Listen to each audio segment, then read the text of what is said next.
Today we're going to talk about lung cancer and how that might show up and what it might look like.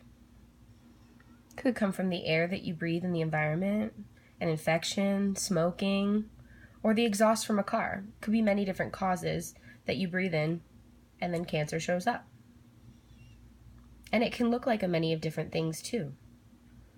So here we have the trachea going down your throat, and it separates into a Y shape with two tubes connecting to each lung.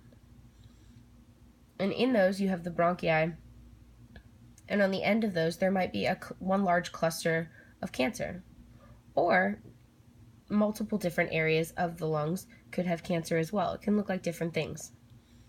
Now you know the right lung has 3 separate lobes and the left lung has 2.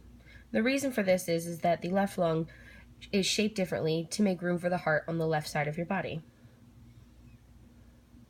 So for doctors to inspect on whether or not lungs might be cancerous, they take a scope, which is attached to a long hose attached to a machine, and they insert it up your nose and down your trachea into those tubes to inspect your lungs. And they might see on one side there could be cancer in that area. So while inspecting, and they look at the bronchi and these little bubbles, and say you've smoked for many years, and that air from the smoke is going to create a tar substance on the outside of your lungs. And these little air bubbles attached to the bronchi, which normally is the exchange of oxygen for CO2.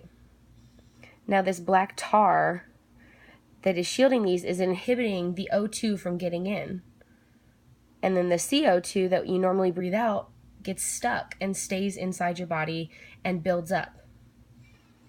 And then slowly your body would deteriorate in that way. So you might have like white spots under your eyes, or your skin might look yellow from having too much CO2 in your body and not enough O2 or oxygen. Whereas typically when you'd have oxygen, everything would be regulated and